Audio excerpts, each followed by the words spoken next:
Well, the GBNews Tavern is open, and our guest tonight, John Elliott, boss of washing machine manufacturer Ebac, has already, because he's a very plain-spoken guy, criticised the lack of head on the beer. But nonetheless, John, welcome to Talking Pints. Thank you. And it's very good to see you.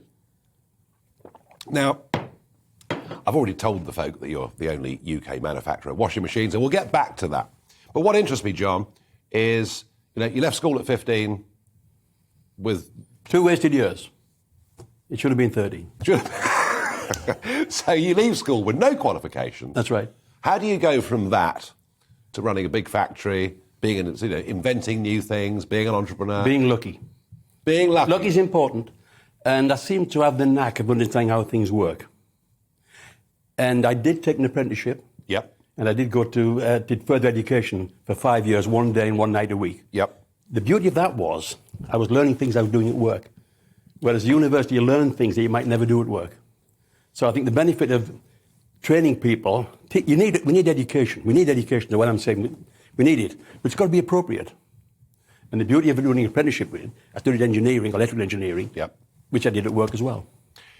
Do we encourage enough youngsters these days to go into things like engineering? No, I don't know. But there's even people that don't need apprenticeships. A lot of people who do the useful work in the country learn on the job.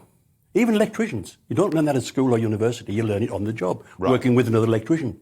And education off the job, appropriate education. So most jobs that do useful things that we need to make our lives acceptable, producing food, making clothes, making washing machines, are done by people who will learn the skills on the job.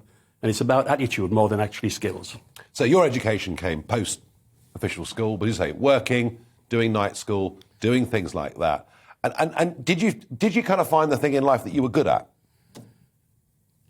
I always doubted myself, actually. I did think at one time not having a proper education was a weakness. And then I realised it was a strength. Because how can not having an education be a strength? No, learning's important. But our formal education is a one-size-fits-all. Yeah. We should look at development of kids, not educating them. Education is part of it. But the main thing is to educate kids from birth to adulthood. And it's all different. Different people with different parents need different development than people with good parents or different parents. So we need to think of it like development of the child, the individual child, rather than one size fits all. You've got to pass an A level in maths and do quadratic equations, which you'll never ever use in your life. Well, it depends, but you're unlikely. Very few people. You're unlikely to. But you could learn about that. Yeah. Now we've got so good better means of learning on the internet. You can learn anything, actually, if you want to learn, if you're interested in learning. Yeah. It's about learning, not being taught. You've got to want to learn. You've got to want to understand. I understand refrigeration very well. Never had any formal education on that. But I've read books about it, and I've played with it, and tried things, and looked at it, and thought about it. And that's how you really learn. Now, you took the big step, at a relatively young age, in your 20s.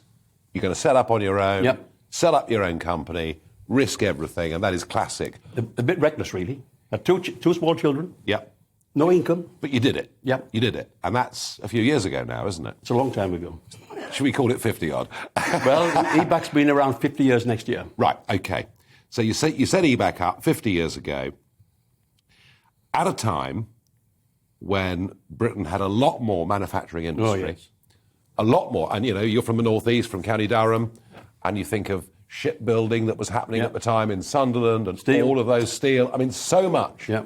So much has gone, and often in the northeast been replaced by call centres or whatever else it may be. Which are quite important jobs, call centres. No, I wasn't knocking them, but in terms of the value to the British economy, of actually making things and not having to import things. Absolutely right. Now, clearly, John, the rise of China, India, etc., clearly there were some of those jobs that were going to move abroad anyway. But what is it British government doesn't understand about manufacturing? Well, I think all of us thought sort of 30 years ago that we're too clever to do simple manufacturing jobs, and that's not true. But we can't balance the books out unless we manufacture more things in the UK. We accept a deficit. But if we manufacture things in the UK, John, we're emitting CO2. And if they admit, if your washing machines are made in India, that's not our fault. That's right. No, there's different rules. That's right. It's more difficult in the UK, many things, because of regulations, the working time directive, all of these things. And they don't serve the purpose they're intended for. And, and what about cost of energy? I mean, we're paying, you as a manufacturer are paying, what, 50% more than the Americans? Yeah. Significantly more than the French? That's right. And others. How big a burden is that? And given the way prices are going? It's quite big for us because we do our own plastic moulding as well, and that takes a lot of energy. Electricity is what we've got to use. So it is significant. But the cost of plastics doubled in the last couple of years because of oil, because plastic and oil together. Yeah. I mean, I've never known anything like the last 2 years. It's been every day is a different problem. Supply chain, can't get a container. We're shipping goods to America, we can't get a container. Or we get one and then they cancel it.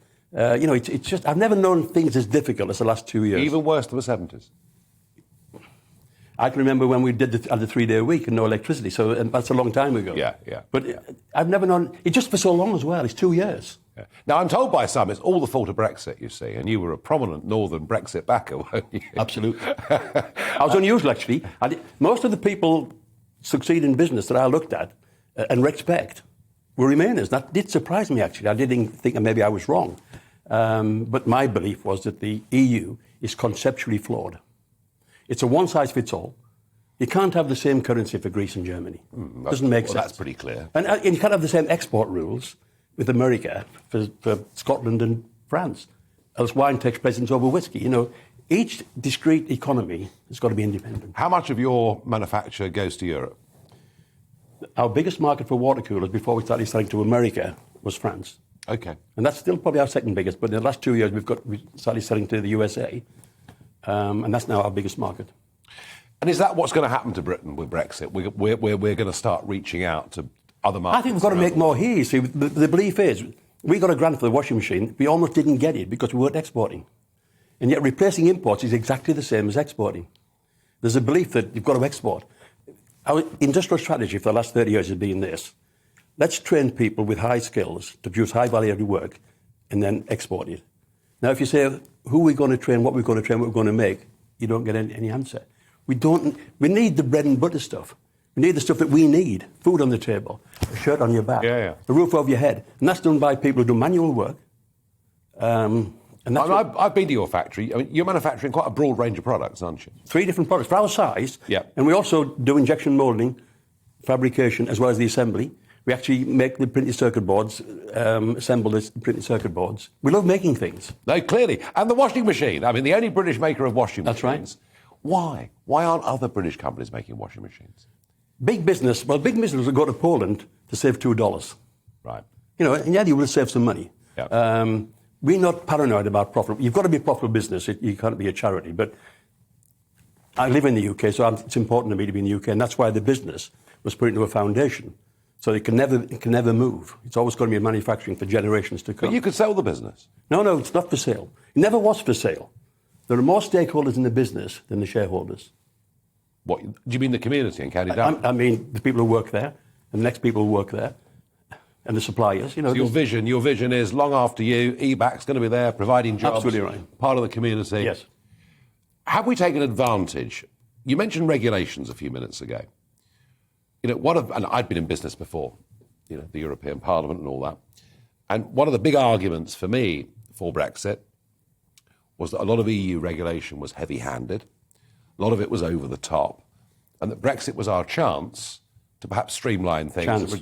Yeah. So, I mean, have you seen any improvements? But we actually made them worse anyway, didn't we? We took the European legislation and made it more difficult. Yeah, we did. We've got a problem there. We've got to take advantage of Brexit. Brexit's an opportunity. It's a chance. We've got to take it. Will Boris Johnson listen to you, John? I think Boris has got more chance than any of the other politicians, actually. He's different.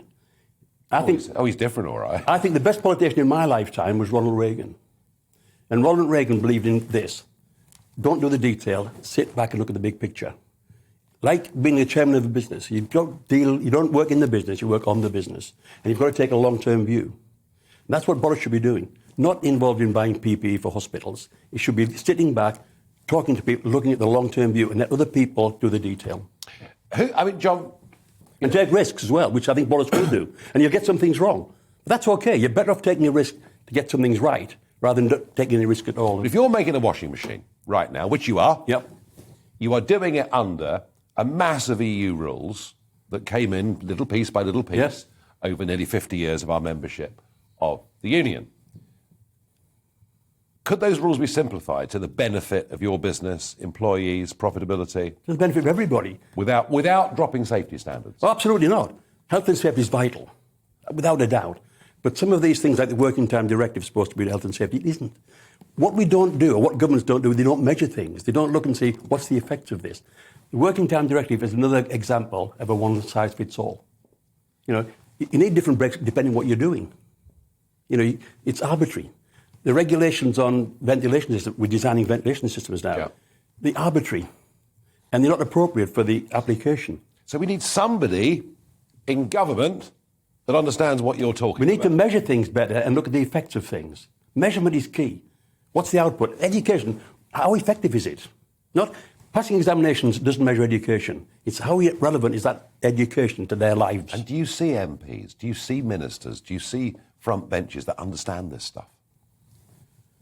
No, I don't meet very many of them, so... I don't believe that for a moment. I mean, that's what worries me. I think a lot of them try quite hard, actually. I mean, my constituencies, the MP came from the south, and he won a Labour seat in North West Durham. And I didn't know him, and I haven't met him very often. I've met him recently. He's amazed me. His knowledge of this constituency is better than mine. Wow. He's really got into the community. So you've got to take your hats off to that. You're a County Durham man through and through. Oh, absolutely.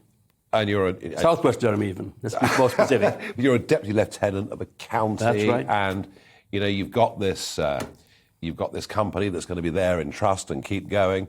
And County Durham swung from Labour to Conservative in quite a remarkable way. You know, Bishop Auckland, where you were born. That's right. You know, Deanna Davison, who does a bit of work on this channel. Are the Tories going to hold those seats next time round, in your opinion, knowing the county as you do? I think so. Do you? I think so. There's been quite a big shift. They can still lose it, but I think because the competition isn't very good either, actually. We don't have a great competition. What from Labour, you mean? I think the biggest benefit to the Conservatives winning in the last election was Mr Corbyn. I do. But he's gone. And Keir Starmer's not scary, is he? No. But he doesn't have any real policies, does he? I haven't discovered any. The whole system, to me, is crazy. Imagine this. You elect someone to run a business, say Tesco, and you've got two options. And they both say one wins. The one who loses then sits in the next office to try and make him fail. That's how a system works, isn't it? Mm. You know, how can that be? You know, Wednesday's a full day of the Prime Minister's time. It'll take hours to prepare for it. And what's the use of it? They should be running the country or thinking about the big picture. Well, I suppose it's public accountability or whatever it is. Well, that's what they say. But whether it really works or not, I don't know. John, a final thought from you. On the manufacturing sector, can we look forward to some optimism, to British manufacturing coming back, to jobs coming back? Absolutely. Look, Nissan, a very successful business in the northeast. The sad news is it's foreign-owned. We make good cars efficiently. Yeah, we do. We can do it. But unfortunately, people don't invest in business. They can make more money playing the stock market than investing in real businesses. That might change, you never know, with the way the Hopefully. markets look at the moment. John Elliott, thank you for joining me on Talking Pints. Thank you very much.